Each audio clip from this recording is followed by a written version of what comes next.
Holy, holy, holy Lord God Almighty, all the earth, all the creatures of the earth, all living creatures, all human beings give you honor and praise. You are holy, you are the righteous, upright God. You are the God of all earth, you are the God of the universe, you are God, the creator of everything in the world, God who walks on the sea, who redeems the oppressed, the God who heals our sicknesses. We are grateful to you, Most High God, for your loving kindness and for your compassion towards us, your children, and for bringing us to another day.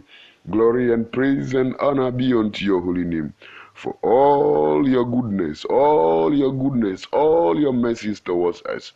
We are so grateful to you, God, for all this that you continue to do for us. Brothers and sisters in Christ, we cannot cease to give thanks to God for his love and for his care and for his goodness and for his protection and for all that he continues to do for you as a person. You need to think through deep down as we reflected upon yesterday and realize that it is indeed important that we give thanks to God Most High all the time for everything, for all that he does for us.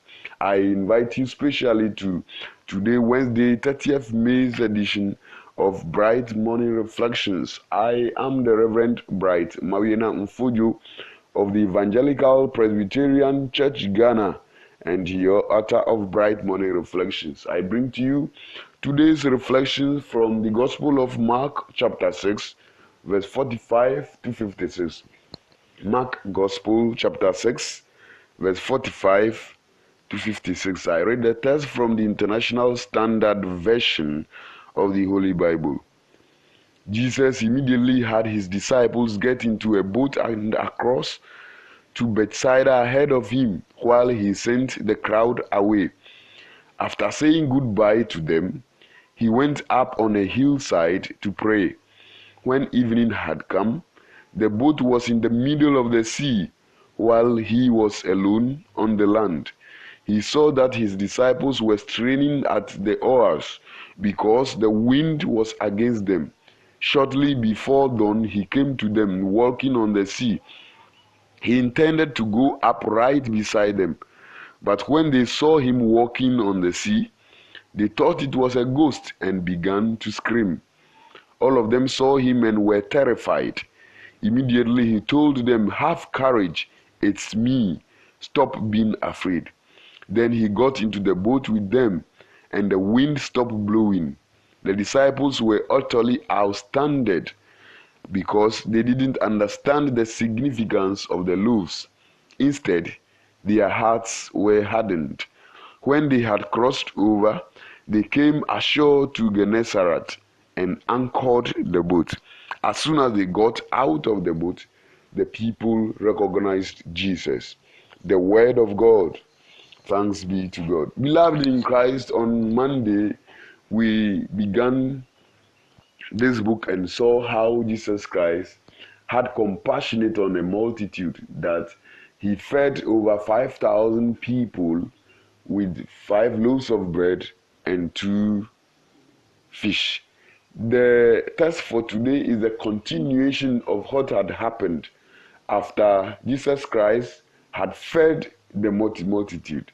We hear from the text that Jesus Christ wanted to leave, so he sent the crowd away and asked disciples to get into a boat and cross to Bethsaida ahead of him. And when they wished each other goodbye, Jesus Christ went on and went to a hillside by himself to pray. Beloved in Christ, on seeing Jesus' miracle with the 5 loaves of bread and 2 fish, many wanted to make him king immediately. This, no doubt, would have pleased many of Jesus' followers.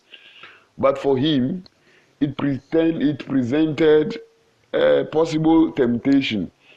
Temptation because Jesus Christ did not come into the world to be made king over the people, but he came so that through him the world might be saved. Hallelujah. So because of this, he had to quickly find a way of leaving the crowd. The crowd was having so much interest in the miracles that Jesus was doing, even including the disciples themselves. But they did not really care to have deep faith in him, to consider all the mighty works he's doing spiritually and have deep faith in him. That it is because of this that sometimes they even forget that Jesus Christ had power and could do many miracles.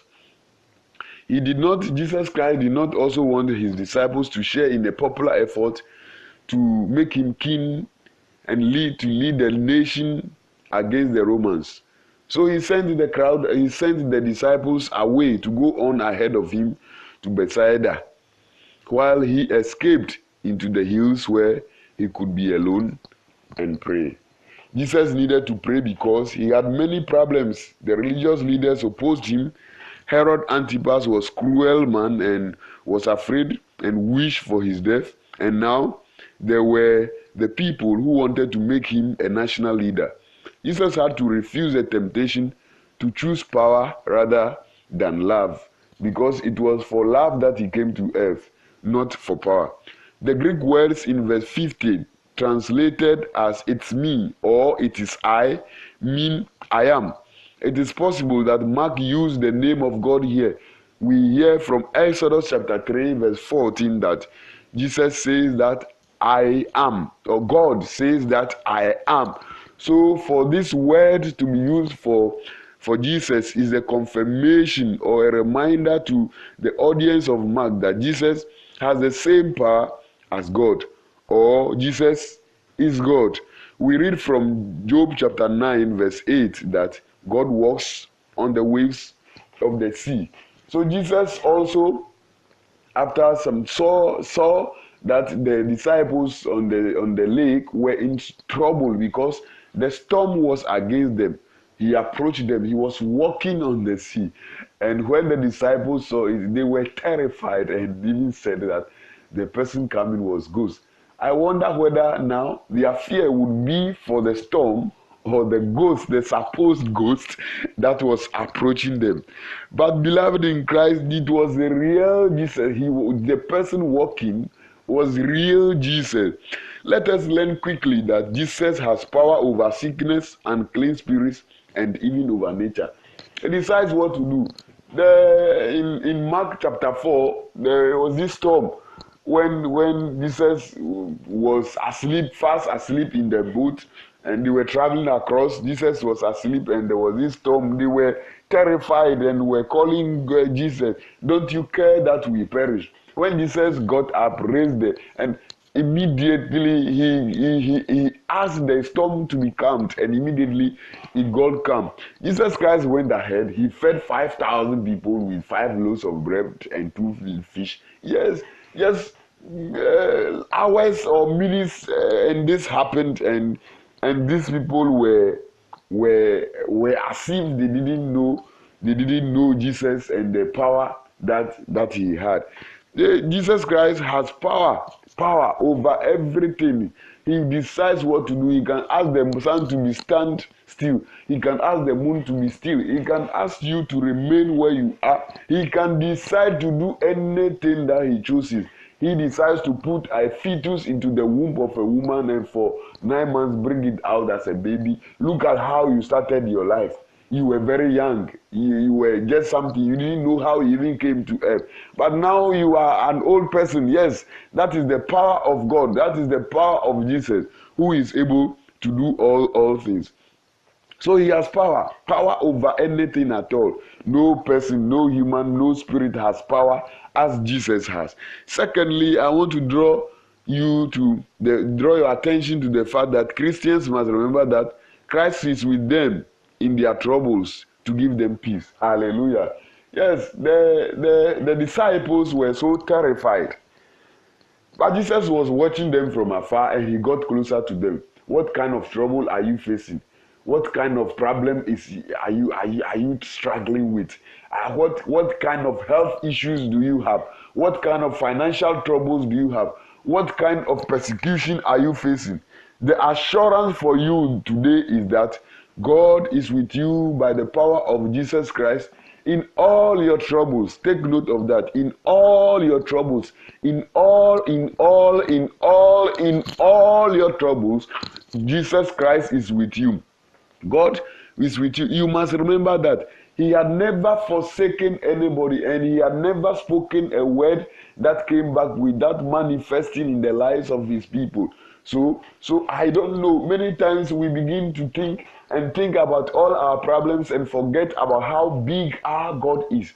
Your God is so great. Your God is so big. It's so big. It's so big that cannot be compared to any trouble. So remember this. Remember this all the time, that Jesus Christ is with you in all troubles, just as he was with the people in the storm, in the vessel. And remember that we say that with Christ in the vessel, we will smile at the storm. Remember and take note of that. And never be afraid. Never be terrified by any situation of this world. Remember that God is in charge and he is with you to give you peace. Again, solitude and prayer should be part of the plan of every believer, since it empowers us for his signs. Hallelujah.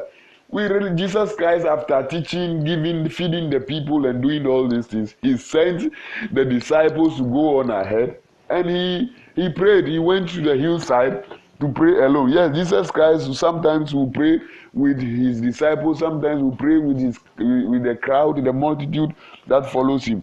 But there are other times that we find Jesus praying alone.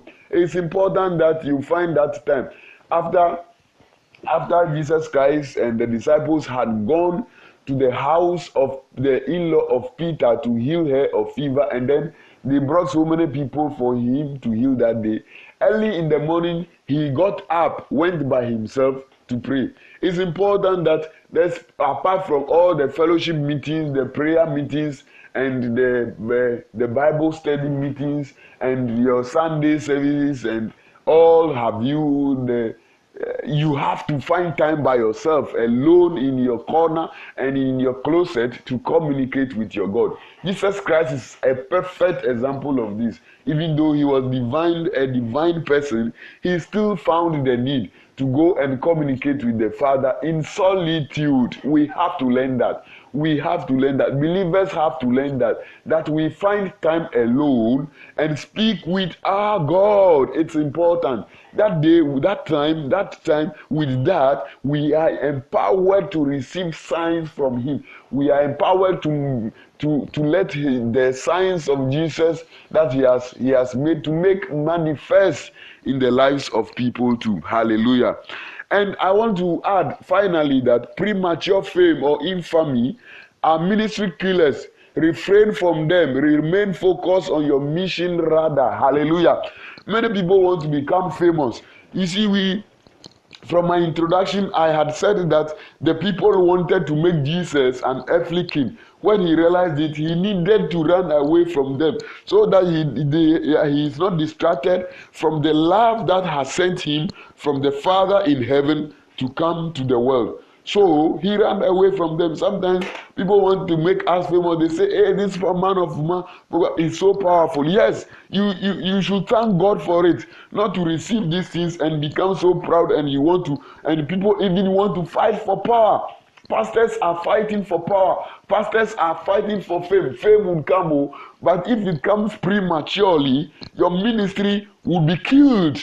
The same people who wanted to make Jesus a leader of the people, they were the same people who said, crucify him. So be very careful about these things and be sure that you are not deceived into any power position or any position of fame just to popularize yourself in an immature way and with wrong timing. No, as a person, as a minister of God, as a preacher or whatever, as a believer, be sure that you remain focused in Christ, you remain focused on your mission, and then in the end, Christ himself would lift you up in his own way. Remember these things as examples coming from Jesus Christ himself. And then Jesus' power transcends human imagination. He can do anything, including even exchanging the position of the heavens and the earth. He can do anything. He can cause the mountains. He can ask the sun to stand still. He can take your life today. He is able to do anything, friends. So let us be sure, put our hope and trust in him. Let us ask him to lead. And let us ask him to calm the storm in our lives. Remember that he is always with you. And commit yourself unto his care all the time. And for sure, just as he does it for the people, just as he does it for everybody, he will do it for you too. In the name of God the Father, Son, and Holy Spirit. Amen. We are grateful to God for his love and care. We are hoping that you make a date with us on tomorrow, Thursday. You make a date with us as we continue to reflect on God's goodness through his word. God willing, tomorrow will come your way again, the very last day of the month of May, 31st May.